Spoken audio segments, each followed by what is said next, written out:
There's no substitute for hard work. And luck is a critical factor for success. But that luck only comes after your hard work. Healthcare is an organization I set up literally brick by brick. And I did all possible jobs you can imagine in that setting. I will not substitute a business meeting for my family time. You have to prioritize it like a very important business event also. Be grateful, be humble, and focus on your health. Without being fit, you cannot be an effective leader.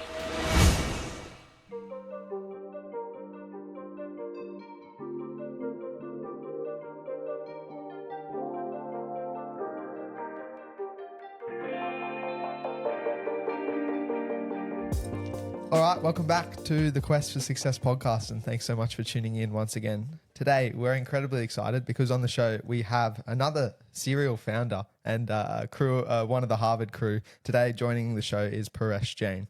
Yeah, I had the privilege of studying with Paresh at the Harvard OPM program. And thank you so much, Paresh, joining us. We wanted to dig deep and understand your story and want to share that inspiring journey that you've gone through over the years. Thank you, Jam. Thank you, Dylan, for having me over. And always a privilege talking to Jam. And he already knows a lot of my stories, but pleasure sharing it here as well. So, Paresh, this whole podcast is about success, right? So we need to start with a very fundamental question, and that is, what does success mean to you? I was thinking about it, so success. I think the definition changes with time, I guess. And for me, success, what it meant probably when I started working is different from now what it means for me. And also success in business for in a business setting and in a personal setting. I guess at this point in time, I am viewing both of them a little differently also.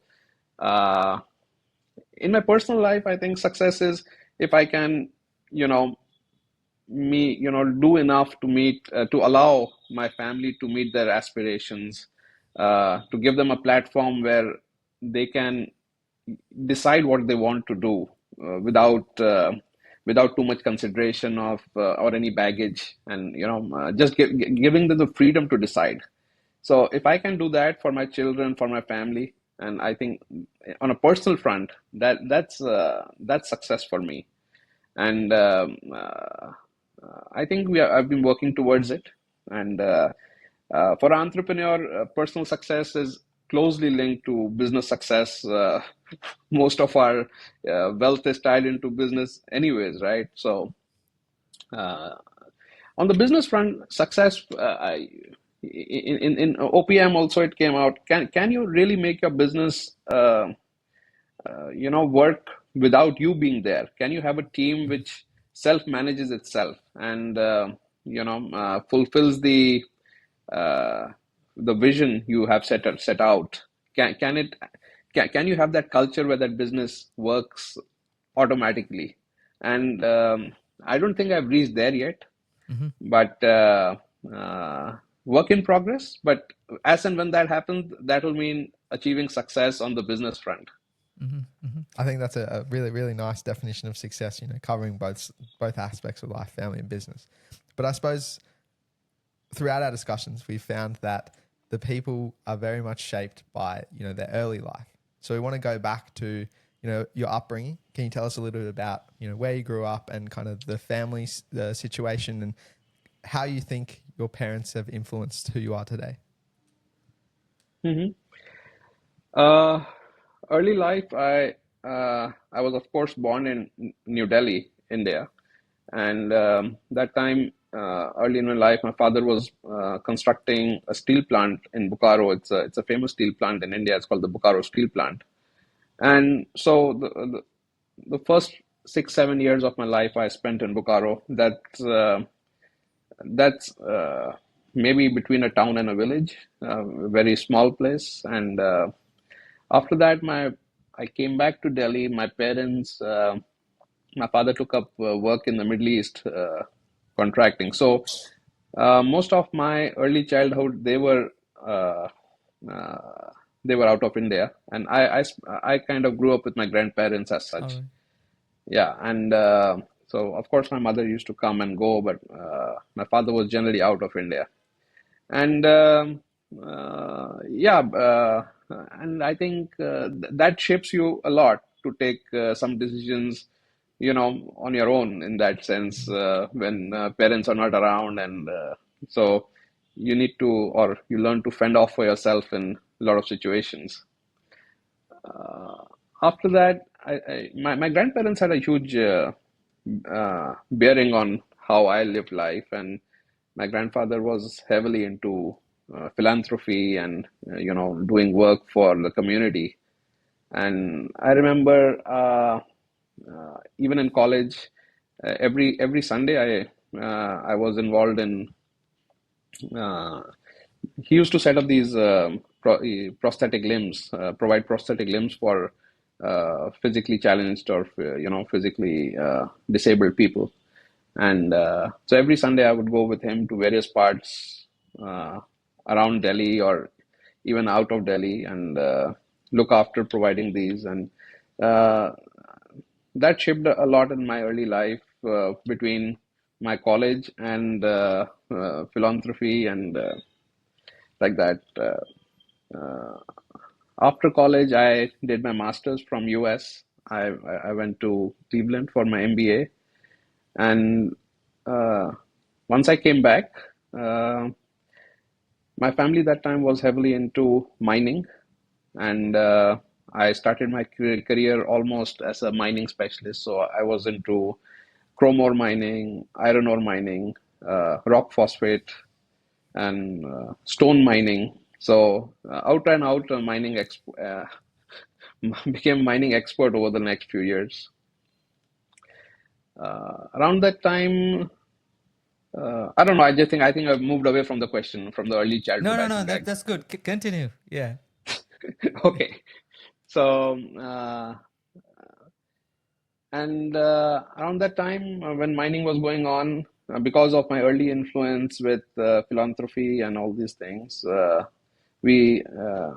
kind of started the venture in healthcare as a startup, which is a small clinic in an upcoming suburb of New Delhi called Gurgaon.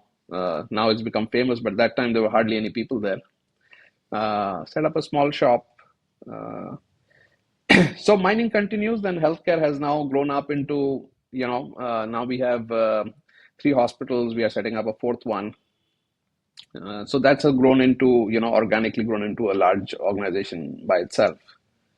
Yeah, Yeah. that's So, kind of, Paresh, any reason you moved away from mining to like more healthcare sector? Any inspiration? yeah. So like I said, because I was, since my early life, Uh huh. quite involved with my grandfather and taking care of prosthetic limbs, and then he had set up a eye care hospital. I was involved in that, and we were doing polio surgeries and all kind of things. So 3-4 years of college, I was heavily involved in that, and that just seemed familiar territory. And if India underwent like a transformational change, uh, around 2000. Indian economy was doing pretty badly, and in 1993, 94, they had a lot of opening up. The real impact of it started coming in around 99, 2000. And that is the time when there was a lot of pent up aspirational demands for the Indian consumer, both in terms of lifestyle as well as healthcare. And people just wanted better services, better infrastructure, better quality. And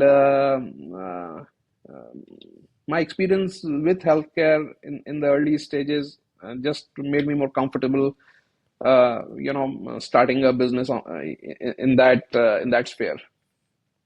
And was that an So opportunity that arose, or was it something that you were kind of brewing on for a little while and then you kind of jumped at it?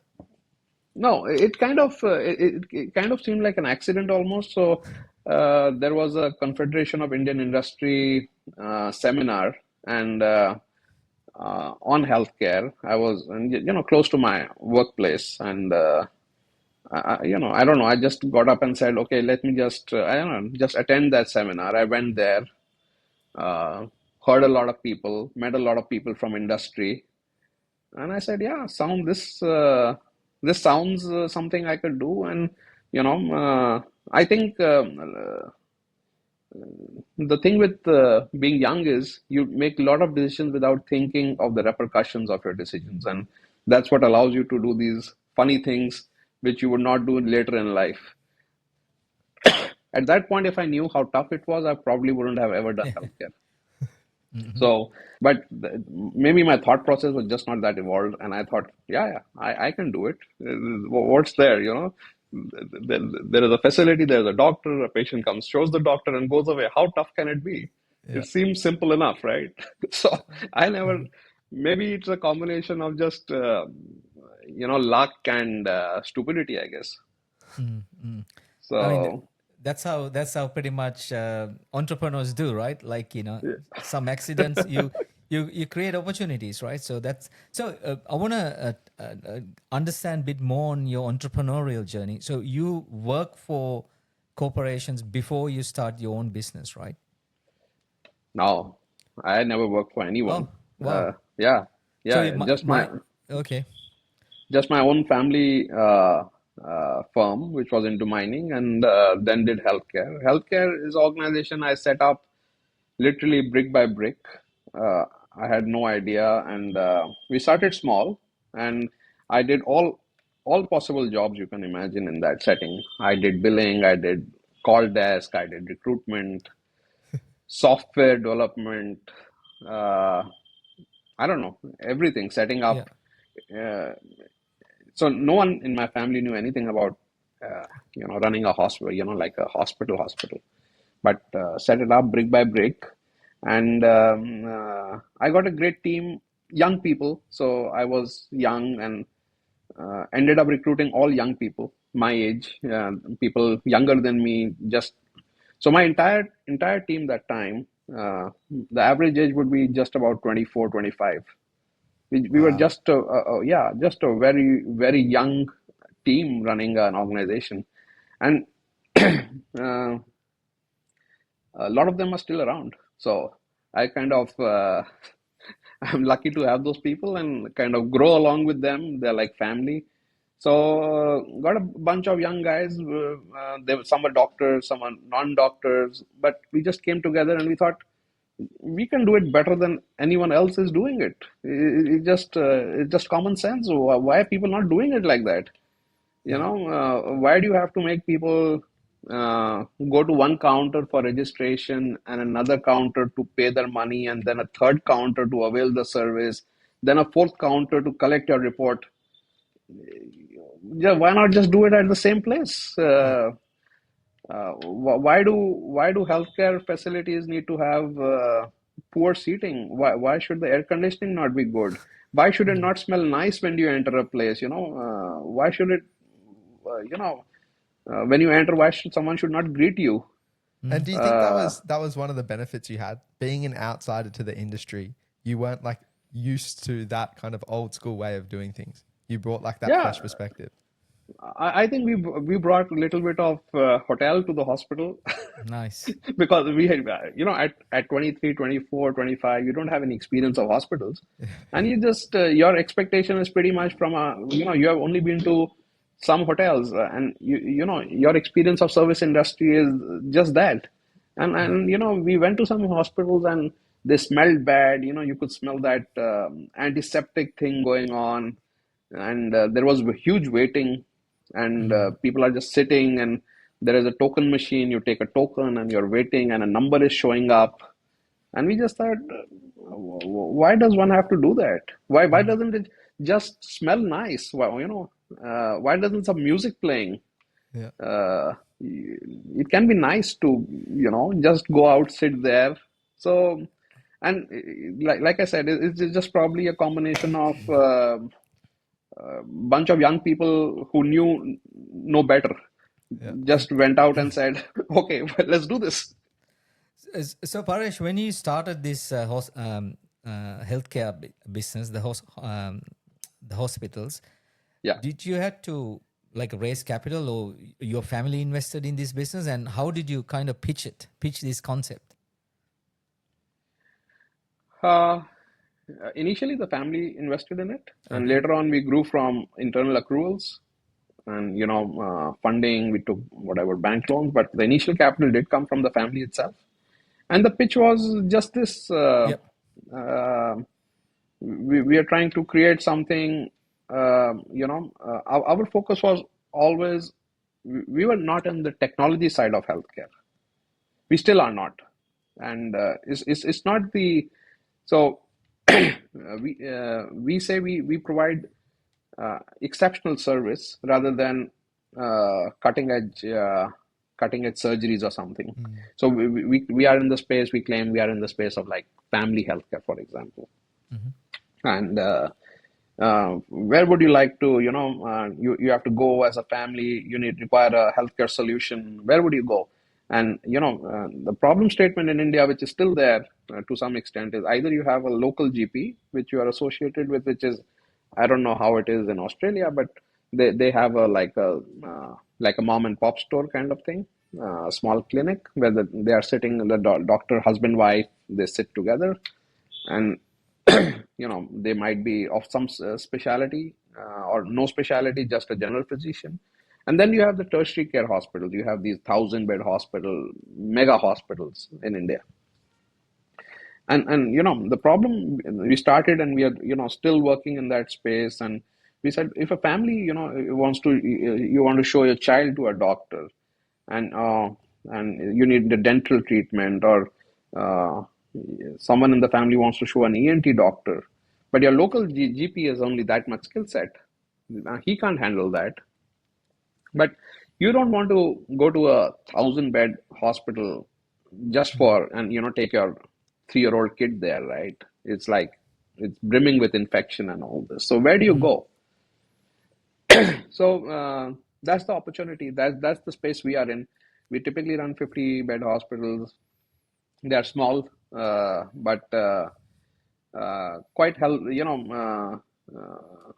They are sanitized in a way. We don't have infectious patient. Generally, you'll not find anyone crying in our hospitals. Everyone is happy, healthy kind of situation. So yeah, So that's really fascinating, right? You went to an industry, you didn't have a clue, right, what no. you were doing. So how did you manage to kind of quickly become an expert in that industry, or did you hire experts to help you? Yeah, we hired experts, but all young people. So Yeah. we got a medical director, or whatever, whatever, head of medical operations. She was just around 27. We got someone to head the lab who was also 26. We got someone in radiology who was 30. We got these people in, but we just got young people, young smart people. And I think that time the philosophy was just they joined because we said we'll change something, we'll do something better And is than that what is happening out there. is that still the hiring philosophy you have now? Like hire young people to bring innovative ideas? Mm, Now it's a mix of both actually. How we started, that has evolved. It changed, I don't know, with time. So now we have a lot of experienced guys also. Now the new recruitments, we keep experienced guys, but that time I didn't know any better. So Yeah. I sometimes think, how stupid this guy was to run a hospital like that. That's But it's what got you from but 0 to 1. So that's the yeah, important part. it got, and we did some remarkable things. And our philosophy was simple. We were always trying to do something new which someone has not done before. Get a new equipment, get a new technology, get something which other people are not doing. That was, very clear mindset to do things. Okay, if this guy is doing like this, we will just do it differently. Yeah. We'll just not, we'll just try to figure out a different way to do it. But I Yeah. think that way of doing things differently still, I think that culture still exists. Yeah. But the Yeah. age profile has gone up along with our ages, I guess. Yeah. So talking about culture, like the challenge when you hire young people, right? Like they're so dynamic. They want to learn new things. I mean, you got to keep them interested, right? And how did you like? What was a successful ingredient apart from bringing new technologies and things like that uh, to keep make sure that they are continue to work with you and create that culture, positive culture. I think one of the things which we do in our organization, we give a lot of responsibility and decision making ability to people. Still, the average age in our hospital would be at least 15 years younger than other hospitals. So it's still a young place. It's not as young as it used to be, but it's Yeah. still pretty young. And uh, without any consideration, if the person is performing well, we give them a lot of responsibility, and we'll work with them, we train them. So that's one of the factors. People tend either people leave very early, but if they stay pretty long. Mhm. So if people can't take up that responsibility, they would, leave in less than a year. But uh, we have a huge bunch of people over 10 years with us. Our attrition rates at the middle to high senior level is negligible, less than 5%. Mhm. So who stick on for a really long time. But the people who have to leave, they figure out pretty quickly this is not the place for us. And I think just giving people that uh, opportunity to take a lot of decisions across a broad spectrum of fields, I think that has worked for us. Hey, sorry to interrupt. I just wanted to ask a massive favor of you guys. At the moment, we're putting a big priority on growing our YouTube channel. So if you aren't already subscribed to us there, if you could head over to YouTube, type in the Quest for Success podcast, or just click the link down in the show notes below, head over to our channel and subscribe to us there. You'll get access to all of our video interviews that we do with our guests.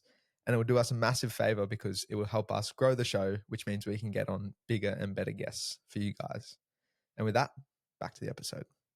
I want to take a bit of a backward step. You said that you went to the US to study. Yeah, yeah. What was the reason that you chose to go to the US? That time I just wanted to go to US. Uh, I think I just made a lot of decisions. I don't, now I think I don't even know why I took those decisions in my life. So that time it just seemed the right thing to do.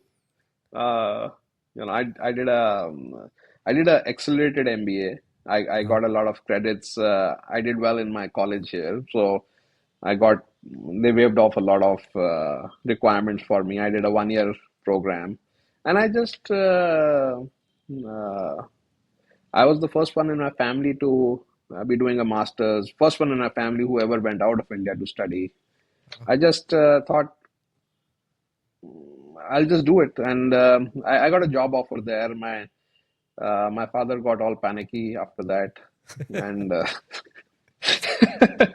so Yeah. So your father was expecting you to come back to India and yeah, join and the I said family no, business.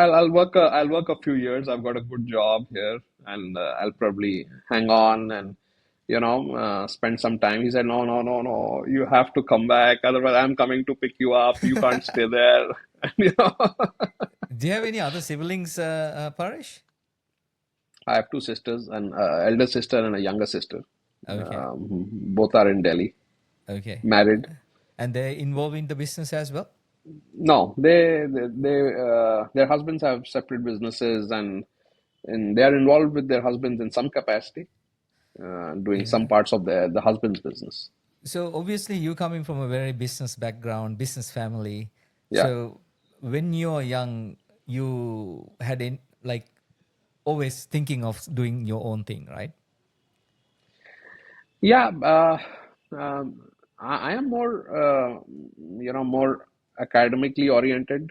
Uh-huh. So, but there was always that expectation, or there is still that expectation in business. Families which have a lot of business tradition that whoever will come will start a new venture and do the family work, continue the family legacy, and those sort. If it was not for that pressure, probably I would have just stuck to more academics in my life. And Mm-hmm. uh, I don't know, maybe take a job or something. But it's just the influence of people. You see everyone around you doing entrepreneurship, Yep. whether depend different levels of success people have. Some have become very successful, some less than others successful, but everyone is still into running businesses. So that's kind of like the DNA. That's what you're expected to do, and somewhere it's also whether you like it or not, you end up doing it. Yeah, So yeah, yeah. So, do you expect the same from? I met your two boys. You have any my other boy kids? and my daughter, I Oh, have a son sorry, and a daughter. Yeah, S- you met s- both of them. both of them. Yeah, and Yeah. so you're expecting them to join your business or their own business? I don't know. My son is he did his undergrad couple of years back. He finished in 2023. Then he's been working with EY, and he just left EY, and now he's going for his masters to INSEAD in August of this year. And in the meantime, he's working with me, which is quite a I have to keep him busy. So he's got I got to give him a lot of work. So I don't know whether he wants to work with me or not. He gives me mixed signals. He is not very clear on that. Sometimes he says, "No, I can't work with you." So But is and there an then expectation that you have? Like you wish that your son will work with you? not that's not an expectation now, I think. Uh, you see now in businesses, especially in India, so many because of all these venture capital and private equity funds coming in, uh, selling a business is you're getting crazy valuations right now. Mm-hmm. The valuations are off the charts. If you hear the numbers, you'll not believe it. Mm-hmm. It's uh, probably what you get in other countries as a multiple of EBITDA. People are giving you here in multiple of revenue, the same numbers. So, yeah, uh, like healthcare right now is going almost 6, 7 times revenue, the business Wow, in wow. terms of valuation. In mature economies, if you pay 6 times EBITDA, you'll probably be buying an expensive business Yeah. or a 5 time EBITDA. So India valuations are crazy just because of people's expectation of how the country will look in the next 20 years. And right now there is enough opportunity. If my children decide, okay, they don't want to work with me, I have enough offers coming in every month to sell the business. And Nice, nice place to be. Yeah. yeah, and the valuations being offered, I don't think I can work and earn that much ever. So so I'm just thinking whether I should just sell it anyways. Yeah, yeah. So I mean, you can always start again, right? You will anyway. not the same business. Yeah, I mean, anything, right? Business. You are a Yeah, businessman. Yeah. yeah. And yeah. That's what I'm afraid of. If I sell it, will I start again, or will I become will I become too lazy to start Mhm, again, or just become an investor and invest in other companies? So that's what keeping me from selling it, mhm. frankly. So talking about investments, you're also invested in multiple other businesses, right? Yes. Yeah. So is that something that you want to continue to do that? So I invested in a lot of startups. I've been closely associated with IIT Delhi here, and a lot of the young people there, they pitch their businesses to us at a very initial stage, just the idea stage itself. So we have a lot of kids coming in and pitching, So we have invested in a few, maybe four startups right now. Most of them out of IIT Delhi, All right. and they are bright young kids. Uh, I don't know where the idea will go. It's more just betting on the individuals rather Yeah. than. Mm-hmm. So we have invested where the company has zero revenue. So I don't know how it turns out, but it's great interacting with them. They're a, energetic, bright, smart bunch of kids. So yeah, maybe we'll continue doing that. And what is the startup ecosystem like in India? Oh, it's quite dynamic actually. It's doing fabulously well. Uh, I think a lot of the startups are just about right now, they are just about reducing cost and increasing efficiency rather than real technology solutions. So it's Mm. not that uh, uh, they're just bringing in what has worked in other countries and trying to do it cheaper. Yeah. And very few companies are actually into this uh, complete innovation model. Fewer companies. Most are into just bringing things, making it easier for whatever was happening, just make it faster, easier, cheaper. And in So, terms of like capital raising as well, because I know like here in Australia, there's a lot of great ideas, but it's kind of underfunded. In India, is it a similar story, or is there good access to capital? I don't know, it's more capital and less ideas, I would say. They're Wow. just, yeah. If you are willing to do it, money is just chasing you here. Yeah, right. Wow. Yeah, you can't imagine the kind of money you can raise. Mm. Is that the economic sentiment as well? Like in India, like that growth, everyone feel like there's a upward trend towards the economy and all the. Is that the reason that investment coming in? Yeah, economy, because there is the population itself is a great market for people. Yep. And so whether, whatever happens in rest of the world, there are people who want goods and services. And Mm-hmm. businesses are inherently doing well because of that.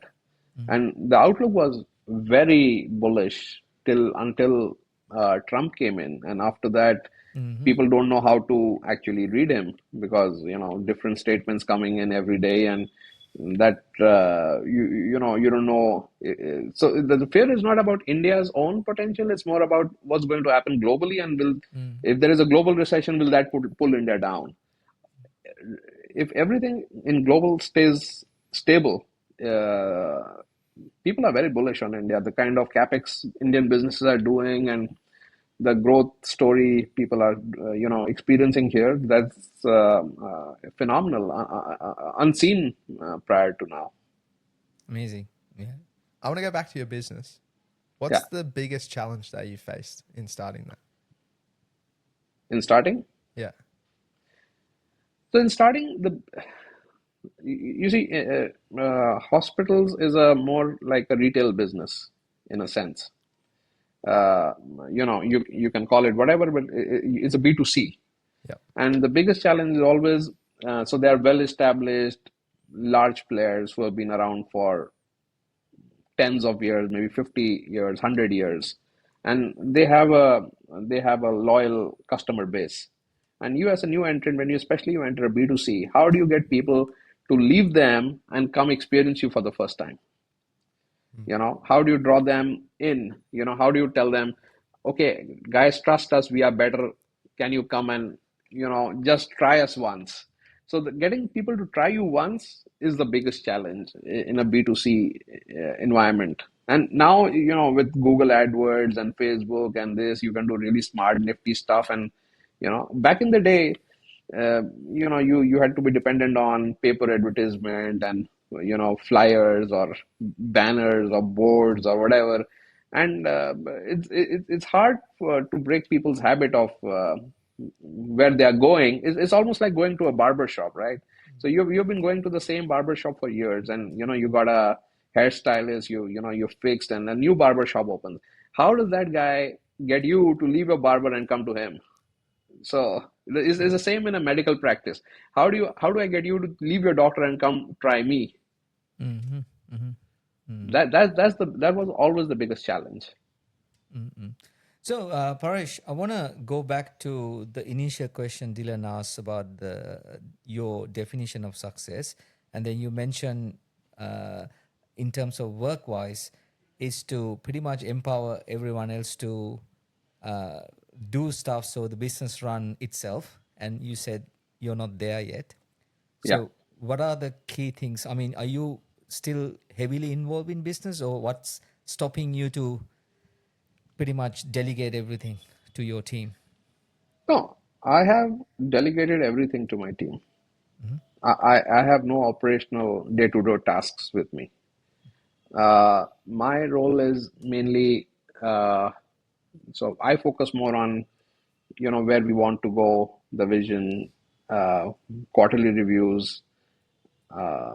My role right now is that, but uh, down the line, I do see because of attrition and the typical problems India when economy is growing fast, new entrants come, you have a lot of people leave, the new player takes over your employees, and so those things are going on.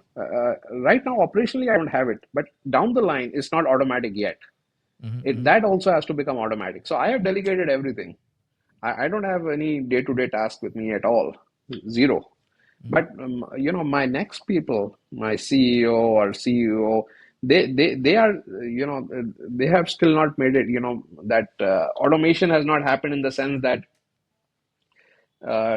teams are working on themselves. You would remember we read about those self-managed teams, right? One of the Oh case yeah. studies, Yep. and that's a very beautiful scenario to be in, where so I went to the professor and asked her, how do you do it? It sounds damn good, right?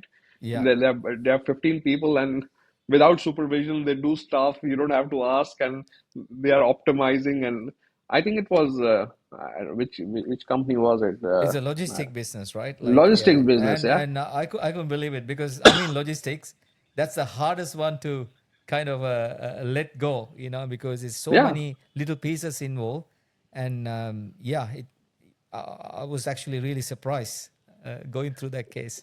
That Yeah, maybe, and yeah, one wants, your organization. I think everyone wants, after reading that case, wow, can I do this to my yeah, organization? yeah. Can the lowest level do those things on by themselves, and it doesn't keep coming back to you? Mm, And I think as far as I have delegated, mm, but I'm still waiting for those, that auto teams to mm, work on their own more mm, autonomously, mm, mm, mm, without constant supervision.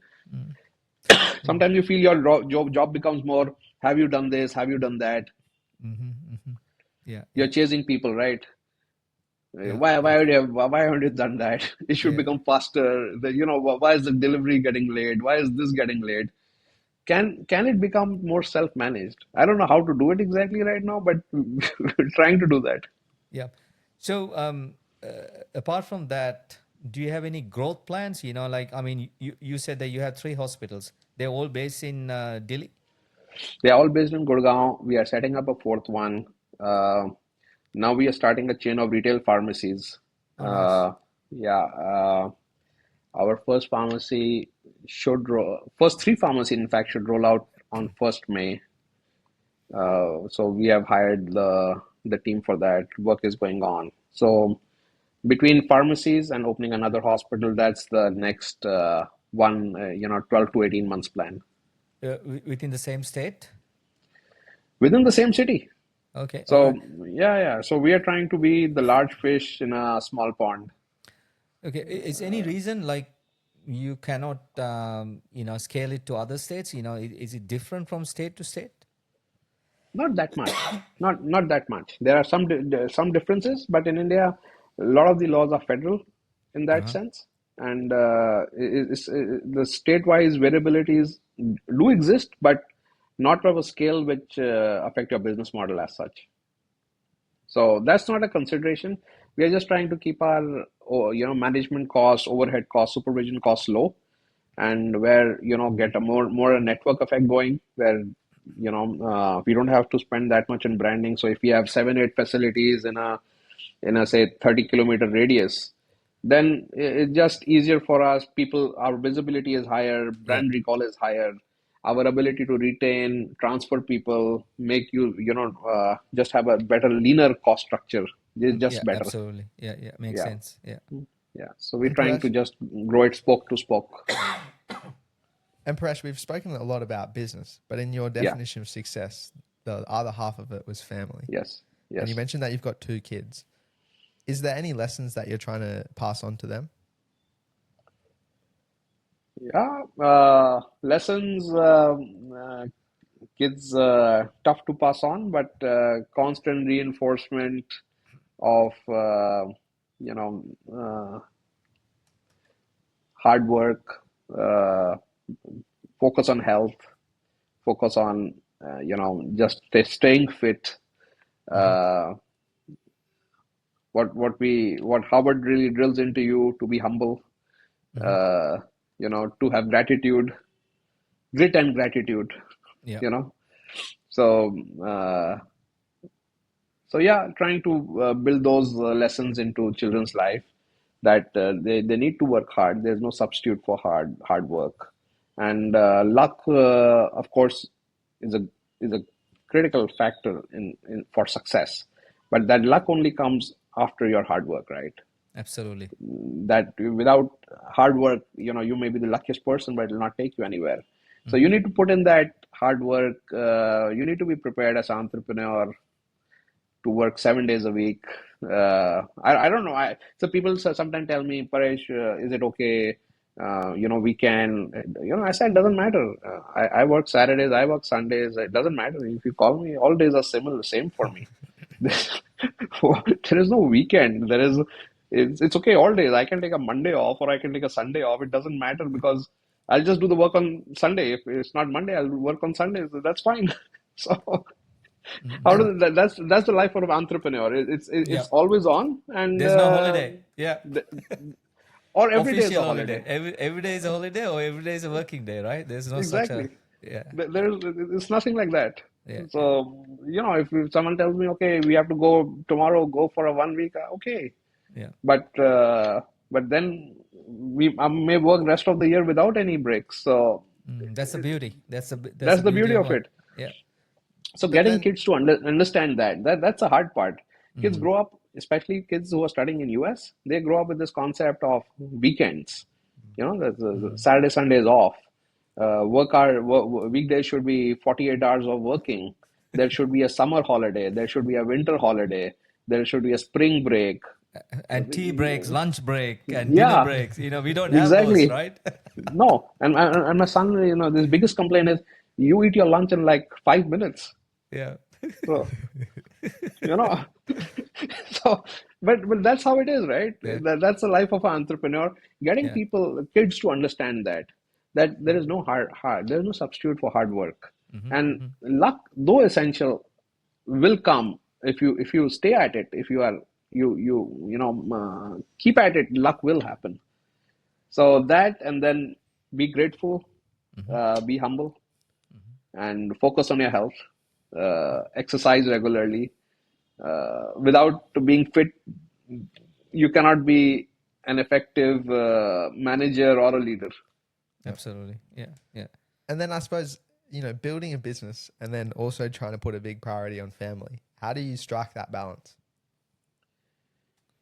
So actually, I treat my family life also. Uh, uh, it's very sacrosanct in that manner. So there are hours I do a lot. I will not substitute a business meeting for my family time. So there are times, those are like, if you tell me this time is blocked for family, and if you tell me, I'll just say I have an important business meeting. Yeah. So you have to prioritize it like a very important business event also. Mm-hmm. So of course, now if you have, so you planning with your kids is not easy anymore, right? You have to match your calendars today, and so you have to say, okay, Sunday lunch from this to this. Are you all free? And then they will, mark that out, but you have to treat it as an important event. It's so not so you have to just treat it like a very important board meeting. You Mm-hmm. just cannot let it go. And then we do make it a point to at least have our meals together, at least the breakfast and dinner together. Mm. So, so those are things. Like my daughter is in US, so I will still speak to her twice a day, though that conversation might be just, it can vary anywhere from 30 seconds to 5 minutes or 10 minutes, but we will speak twice a day. That's And nice. I tell her, yeah, I tell her, even if you're busy, just pick up the phone and just show your face, and we just say hello to each other. You can cut it after 10 seconds, but we need to speak twice a day. So, Yeah, yeah, so those are yeah. things, having the meals together. We do try to go, uh, till now, we have been able to manage at least one vacation together in a year, all Nice. of us together. Yeah. But So, yeah, what about you? How do you look after yourself physically and mentally? so I do try to exercise 6 days a week, but it doesn't come down to six. It actually happens five. You may Still end up good. missing an extra day. So, whether it's yoga or running or tennis or golf, but try to keep schedule for exercises. Try to meditate a bit, 10 to 15 minutes every day. Uh, Nice. so that's on the health side for me, yeah. And of Mm. course, I'm be a little more careful with eating now. What I'm eating, try to eat less fatty stuff. Yeah, yeah. So Do yeah, do you do you have any support? Like, you have a coach or someone that help you to guide through? through the fitness. Yeah, yeah, yeah. No, no, I don't have Okay, a coach. you are the coach. No, Okay. I am What the what coach. what about Paresh? Throughout your journey, I mean, you've gone through multiple ventures, Yeah. and you had any mentors Mm, that you looked up to and always thinking, yeah, I want to be like him and I want to learn. I mean, yeah, some of the great things that you learn from someone. so actually, a lot of mentors, Uh huh. many mentors. I would not say one mentor. So I've had people who are pretty junior as mentors in some aspects, and so I learned. I was lucky. I got to spend time with a lot of people who are very smart in respective fields, and they also took a lot of pain to teach me. So when I joined my the mining work, so there was a person who was quite junior in the organization. He was just he used to do the measurements, of the mines, but he taught me a lot about how to measure, how to, uh, calculate stuff. So I learned a lot from him. Then there was a person who was in charge of one of the mines. Then, it was outside work. I had no idea, right? And he would guide me a lot of how to control the operations, what are the nitty-gritties, and then we had a person who was very strong in maintenance, and he would teach me a lot. So uh, I don't know, maybe seven, eight mentors at different Mm-hmm. points in life, Mm-hmm. and I learned a lot from each one of them. And God has been kind to get these kind of people who spend beyond what was required of them to teach me, and I had the opportunity to learn so many aspects of work from them. Mm-hmm. Even in healthcare, we had people who would. We had a person who was not our employee, who was a doctor, but he would take time out and tell, oh, do it like this, this is how it works. And so learned a lot. I would not say one particular mentor. Of course, my Yeah. family, my father was there, and other people in the family who were involved in the work, they did tell. But outside that, uh, I learned a lot from people who were both junior to me and my peers. So many things. So not one particular mentor, but many Mm-hmm. mentors. Mm. So, one important question: how do you want to be remembered? What's your legacy? Ah, that's like this question, that Deepak asked, write your own obituary. That's it. Yeah, Did yeah, you yeah, write yeah. one? No, I did not. Even then I could not write. Even as now, I don't know what exactly to. So, I remember that question. I still wrote it there. Write your own obituary. And, the only thing I did is I told my wife, this is what you should do. But I never, because that's a tough question I learned today. If I don't know, I've not written it, but if someone was to remember me, people should remember me as a person who always tried to help them in whichever way they could, as a honest person, as a person you could depend on, and uh, you know if he could help you, he would help you. That Yep. that's what all I can say. I think you summed that up quite well. I can see that that's you. Thank you. I remember you like that even now. I Yeah. lost you, sorry, in the middle. No, You said you remember. you perfectly summed that up because I remember you as someone always willing to help and someone nice, kind person. Thank you so much. Yeah. And I suppose, Paresh, what's next for you? Are you focused on growing your health tech business, or what's the next step for you? So we are, in fact, like I said, the healthcare business we are trying to grow. We are setting up fourth hospital. We are setting up a chain of pharmacies. On the mining front, we are opening up. We are trying to open up a office, a warehouse in Europe, where we are exporting. So presently, we are exporting our mining stones. We make tiles and export to Europe and South America. So we are looking to set up a warehouse and office both in uh, Europe and South America, so that to have a more to access the smaller clients.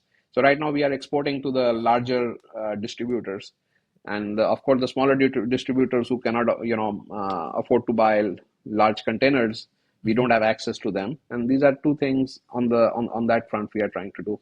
So yeah, and like I said, a lot of offers coming in for the healthcare business in terms of valuation and investment. And I've been discussing with a lot of people. So maybe next 1 year we do end up raising some funds and expanding it even faster. But Nice. that's still under consideration. That's a decision more family members are involved in. So Yeah. it's not a straightforward decision. How much control to give away. Yep. Yep. It's an exciting time though. And I suppose Yeah. looking back on your journey, do you feel successful so far? I feel successful in the way I brought up my kids, how my family is shaped up. We are very close to each other.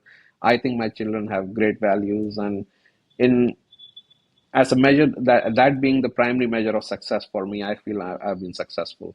I've made great friends in life. I met awesome people. OPM was a life-changing event. Met awesome, Jam knows the kind of people who were there, and it was just an experience meeting everyone. So, among my family, the friends I made, and the choices I made, yeah, I feel successful. Yeah, That's good. That's great to hear because I would definitely deem you a very successful man. And I suppose we could continue this conversation, but we don't want to take up too much of your time. And it's been we've already learned so much. And throughout our discussion, I've been jotting down a few core traits which I think have been imperative to your success, and I want to share them with you. The first hmm one is you're always learning, whether it's from experiences or from other people. You always keep that kind of open learning mindset, and you're trying to take in information from other people to continue to grow and continue to learn because that's where opportunities lie in the unknown and learning from other people. And I suppose to kind of add on to that is you always try to keep doors open. As you said, you went down the mining path, and for most people, healthcare is not even remotely related. But you kind of kept your doors open from when you were young, working with your grandfather, and that opportunity arose and you went after it. And I think having the ability to keep your eyes open to opportunities is a really important trait, because it allows you to, take opportunities that other people don't see and keep those doors open. And then the last one, which I think in terms of your business success is probably critical, is rather than being better, you're trying to be different. And I think, especially in the healthcare sector, which is very kind of old school and ruled by monopolies, you're doing something different, offering a fresher perspective. And that's the reason why, your business is doing so well. And so they're the kind of key traits which I took away from this discussion. Yeah, knowing you, Paresh, over past 2.5 years, your warm personality, very easy to connect with, and someone, as you mentioned, someone you can always go ask for help, and knowing that you will try your best to help other person, right? And it's genuine. It's not like you're doing it just for the face. You're a genuine guy. So I think that also help you to build trust with whoever you're dealing with every day, right? And that help you to achieve your success as well. So that's one of the core trait I see myself. Yeah. Oh, Well thank done. you, Well done. Darren, Yeah. for summarizing it so beautifully, and Jam for always the lovely compliments, and you've always been kind. No, thank you. Thank you, Paresh. It's been really wonderful conversation, and thank you so much for your time. Yeah. Thank you so much. Thank you, Dylan. Thank you, Jam. And if you've taken something away from today's conversation, it would be wonderful if you could please subscribe or follow us on whichever platform you're listening to this on right now. And you can see all of our episodes over on our website, thequestforsuccesspodcast.com. And with that, we'll see you guys in the next episode. Thanks for listening. Right. Thank you.